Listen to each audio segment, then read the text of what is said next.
the Knight Foundation and the Urban Institute recently did a study about the importance of arts in connecting communities and found some, maybe not surprising, but pretty glaring racial disparities.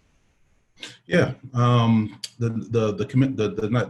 report was commissioned, and we found that Blacks did not have as much equity or as access to the arts as whites. And in this moment, where we all have a moment to just kind of pause and reflect, I thought it was important to talk about it. And one of the things that's absolutely been important to me is the arts, in my life. And the op-ed was actually based on a Facebook post that I did in 2014, where I actually saw this mother and her son, have this moment in front of this Kehinde Wiley piece. Mm-hmm. And the son, seen this piece called Officer of the Hussars. And he looked up the piece and he looked and he said, why is he there? And the mother literally it was really casual. The moment was maybe 5 to 7 seconds. But the mother said really casually, because he's supposed to be. And I thought that was such a profound moment, especially in a time right now where we're all kind of forced to kind of do some introspection within ourselves. We've had this moment. There is no sports. There are no outside distractions that's kind of taking us away from the moment that we're in, this moment of uprising. So we have to wrestle with the fact that there is gross inequities, in our city, and I don't think there's anybody more prepared for this conversation than our institutions, than our museums, than our art institutions. The conversation is literally on the walls within these institutions. So, we need to have those conversations. So the piece was pretty much framed by that experience. So that Kehinde Wiley piece that's in the museum is also one of my favorites.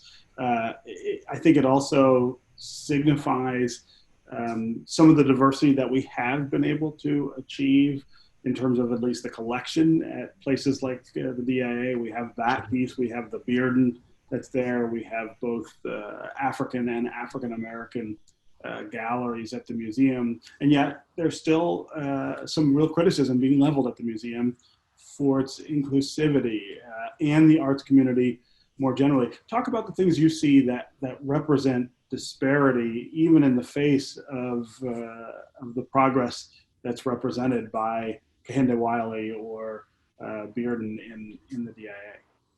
Well, I think that specifically Kehinde Wiley, his work is framed around Black bodies being in positions that they're not commonly used to being seen in. So while I think that the DIA and MOCAD has done some really great things, while I think that Ford produces a really great car, at the same time, if there's a protest going on within those institutions, we got to look beyond the exterior. We got to look beyond these really front-facing things and really get to the heart of it. One thing that Detroit is an 80% Black city. And while we're talking about diversity, while we're talking about inclusion, and while we're talking about equity, we have to lead these conversations. We have to lead these conversations. We have to push these conversations, and it's uncomfortable.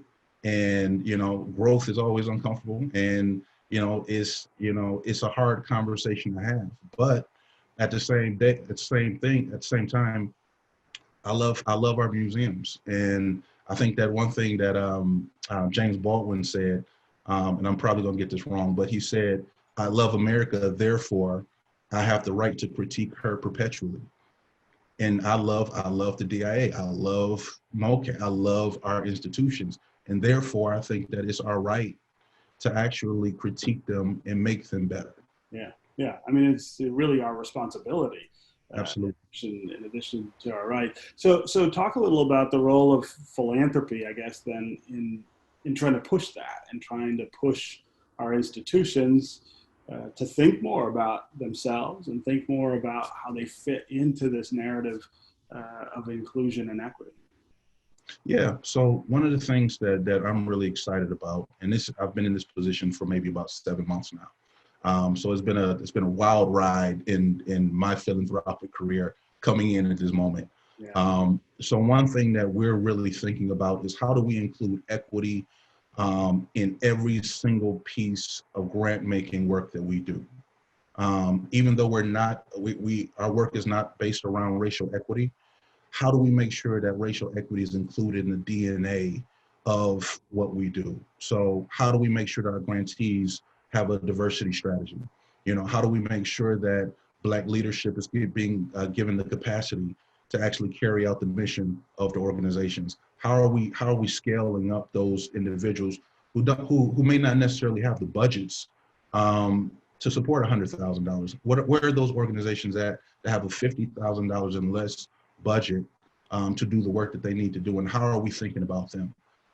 So these are just a couple of the things that we're thinking about as we kind of do our work, and equity is just embedded in our Detroit strategy going forward. Yeah. When you think about the arts institutions we have here in Detroit, you were talking about the opportunities for each of them to do better. Is there an opportunity, though, to have even a bigger conversation among and about those institutions? I guess looking more at systemic change as opposed to individual. Oh, absolutely. I think that we're in this moment where we have to like you said, I think that we have to rethink everything. I think that while we're, during George Floyd and the protests and the racial uprising and kind of the global consciousness of America as it's kind of just kind of raised up, I think that we have to be prepared for these type of conversations. So, like I said, I think that there's no better institution than our institutions to have these hard conversations. There's already, like you said, there's already a Romare Bearden on the wall. There's already Kehinde Wiley on the wall. So the conversation is already on the walls. We really just need to have that collective conversation between leadership and community and figure out exactly what we need to do and how we need to do it. Yeah. Go ahead. I was going to say, you're somebody who's really involved in the arts community here. Is it your sense that the leaders of these institutions and the communities that surround those institutions are prepared and ready to kind of embrace this, or do we still have just the barrier of unwillingness in front of us? I don't think it's unwillingness. I definitely don't think it's unwillingness. But that's something I don't know yet. I think that you have two very different problems at two institutions. One, they've already moved forward and they're looking for a new executive director that's going to steer them. Yeah, MOCAT, they're going to steer them in a different direction. With the DIA, I don't know. I don't know yet. I think the jury's still out. I know that they're doing some internal work to see exactly where they are and how they're going to move forward. So we'll see.